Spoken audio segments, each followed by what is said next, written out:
So the question is, what am I doing? I am going to quit procrastinating and do what I feel that I need to do. And what do I need to do? I believe I need to start preaching the Word of God and explaining it to people who are in similar positions to me. And I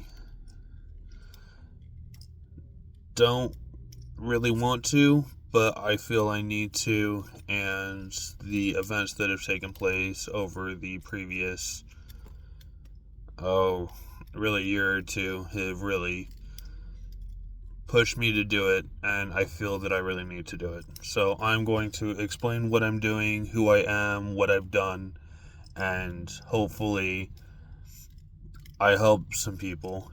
If I do this and it helps one person come to God, then I will have considered my endeavors a success. I know it won't help the vast majority of people, but there needs to be someone out there to preach to the people who are as smart as me. I don't like bragging. I really don't. But smart people have the shorter end of the stick, and people think that it's all positives. Oh, you're smarter, you can just start $1 million companies. No, that's not the case. There's a lot of problems that smart people have that aren't even considered. But I feel that there is a place for me to answer some questions and to help those smart people get some answers, and hopefully raise the intelligence of some other people that need some help in trying to think more deeply about things. So I'm going to start with my experience. I grew up in the church, but it wasn't really anything more than a daycare. After I moved out of my mom's house, I stopped going to church. I grew up with basically no father figure. I grew up with a bunch of sisters, and yeah, it was definitely an adventure. And I'm learning on my own what I need to and what I didn't learn growing up. But beyond that, I left the church once I moved out, and I didn't go to church. I didn't even think about it. I didn't read the Bible. I didn't consider myself Christian for several years past that. And then I started seeing, I'm gonna butcher his name. He was a pastor that went to campuses. His son's a pastor. I'm gonna put his name right here. Or maybe it'll come to me later in the video. I don't know. Regardless, I started seeing him, and he was pointing to the geological and historical evidence that you get from the Bible. This is stuff you don't get taught. So I started looking into it, and I started looking more into it. And the more I looked into it, the more I found that convinced me that not only is the Bible and Jesus real and the Son of God, but I've been lied to about so much more, and I need to start actually thinking for myself. So, what were some of those things? Well, first you have the Tower of Babel.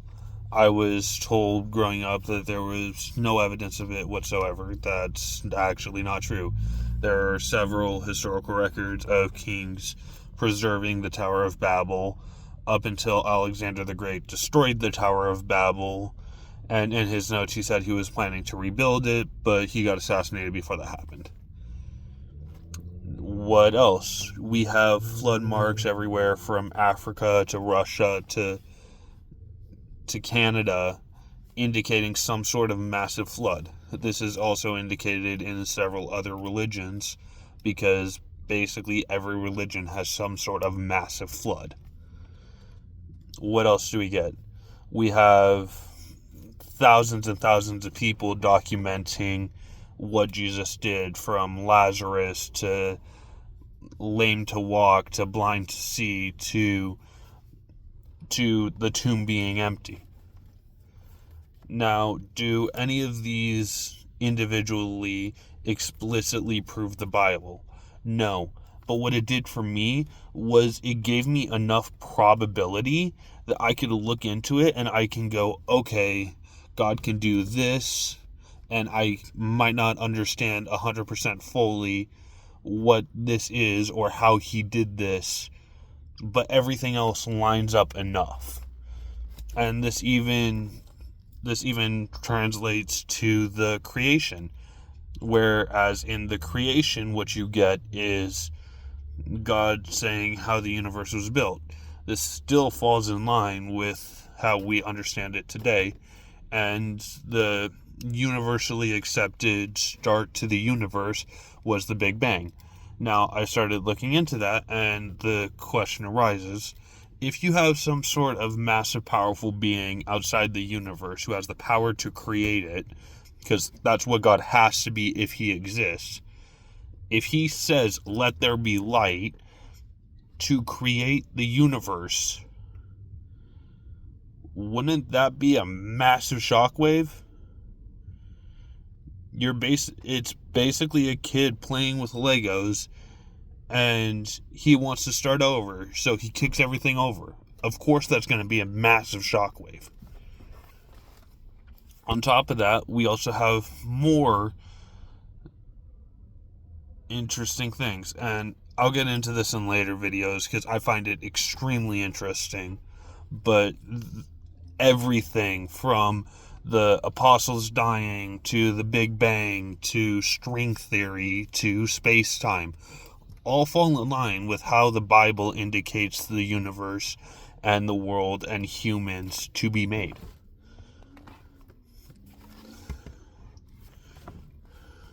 And I find that very intriguing and worth my belief. So, what I want to talk about next is why I considered doing this after so long of not doing it. I don't consider myself a charismatic person. I don't really talk to people. I don't start conversations.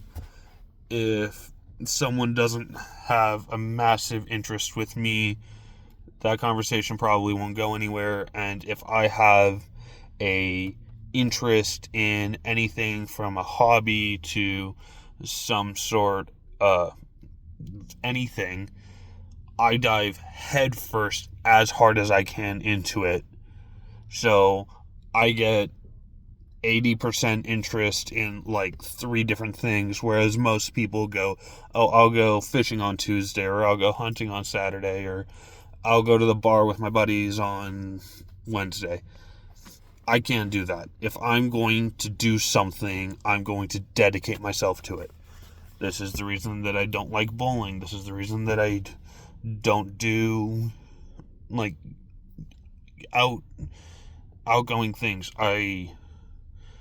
If I have an interest in something, I'm going to go as far as I can. I'm going to try to be the best. I'm going to look at every aspect of the said thing. All of that to say that I don't really get, not that I fight with people, but I don't really get along with people. I much more keep to myself, and the voices in my head are more friendly than the people that I talk to most of the time. But over the past week, 2 different people from completely different areas have told me that I'm wrong, and I am a charismatic person, and that they've been talking with me for an hour, and that's great. And I don't see it. I don't understand it. I want to understand it, but I see that as a sign from God that I need to do something. Maybe it's not open up a church. Maybe it's not create the YouTube video. Maybe it's something that I can't even think of. But I need to make some sort of efforts because I feel God pointing me in this direction. And real quick, off track, the life, I think a lot of people misunderstand what God knowing everything or a destiny is. And I think that leads to a lot of really misleading assumptions.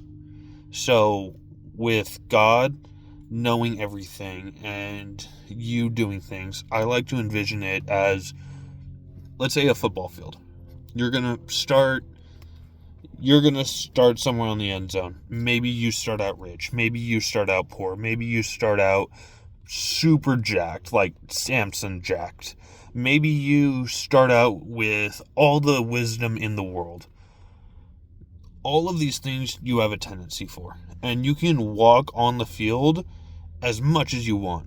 When you walk off the field, that's something that would kill you. Whether that's old age, whether that's fighting in a war, whether that's anything. But there are certain, let's say, pillars on the field. Now you can run into these during your life and discover them, spend as much time as you want on them, and there are things you have an aptitude for. Maybe you're really good at crocheting, but unless you go to that pillar, you'll never learn that. Maybe you're really good at video games, or maybe you're really good at paintball. But if you never go to those, you'll never find it.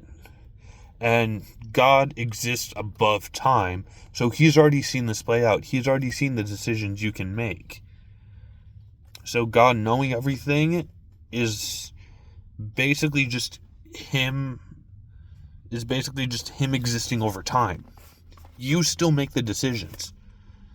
You could be the best composer in the world, but if you never touch an instrument, that will go to waste. There's an old saying that I think embodies this really well. It's, everyone can be good at something. No, I got that wrong. I always get it wrong. It's, anyone can be good at something. Not everyone can be good at something. You can do whatever you want. But how hard it is, how easy it is, how much effort, how much money you have to put into it will all depend on decisions you make. A little off topic, but more or less, I believe I got my point across. And as you might have guessed by now, I approach the Bible from a logical stance. So I'm going to try and make this as clear as possible. I think a lot of people just enter God into a sentence to try to confuse the matter, and I'm not going to do that. I want this to be as logically explained, as scientifically explained as possible. Now, with that said, I believe that studies can be helpful, but you should not rely exclusively on them, because it is so incredibly easy to make a study say something you don't want to, even without lying. Why not? I'll give you an example. Let's say I own a pizza shop and I want to find out, and I want a poster that says a bunch of people like our extra pepperoni pizza. Now, what could I do? Now, I could make a survey and put it next to the cash register and I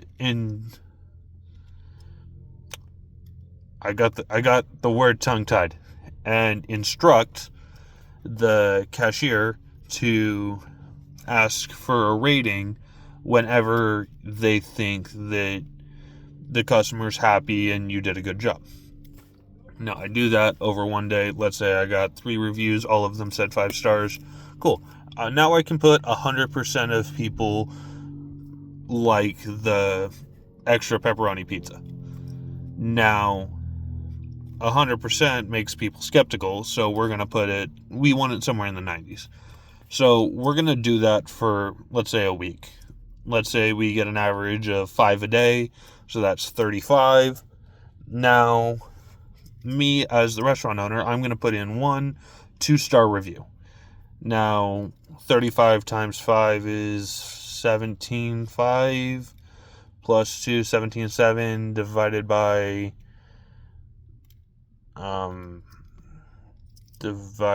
by 36 is, I don't know, 4.8 something. So now I can put the average rating of our extra pepperoni pizza is 4.8. That's a bit more believable. What if I want to say that the pepperoni pizza is absolute trash? Okay, now I'm going to put in a 1-star review. We're going to put it out until there's 5 other reviews, and we're only going to ask customers we think did a terrible job. Maybe we do it online, because people don't put reviews online unless they're super good or super bad. I'm going way off topic here, but this is to say that studies are easily manipulated, and if you source all of your beliefs on studies, you will be easily manipulated. So, I feel like this is a good introduction to show you what I'm about. If you want logical stance, if you want me to explain how the Bible correlates with string theory, if you want me to explain how space-time proves the creation, if you want me to source you all of the different documents that we have on the Tower of Babel, on all of the flood marks, on the tomb going, then please feel free to do all the things. I want to say before I go how I pray. I pray doing one of 2 things. I either pray to thank God for something He's done, or to ask God for the strength to overcome whatever obstacle He's put in my way. I will never pray and ask God to do something for me. Not because I don't think He can. He can. He's created the universe. He's created time. He's created space. I'm not going to say that He won't do these things, because He can if He wants to. But what I want is, I want God to help me in a way that improves me. I'm going to be improved far more by getting the job, learning the goods and the bads, and then some incident happening and getting fired from the job. I'm going to learn a lot more from that than by God just not giving me the job and having me wait for the next job in line. I appreciate everyone who is got this far, and if you have any questions, feel free to leave them in the comments. I hate that saying, but it's legit here. I won't ask you to put anything in the comments unless I genuinely care. So, thank you for watching. Do all the things. God bless you in everything you do and all of your endeavors.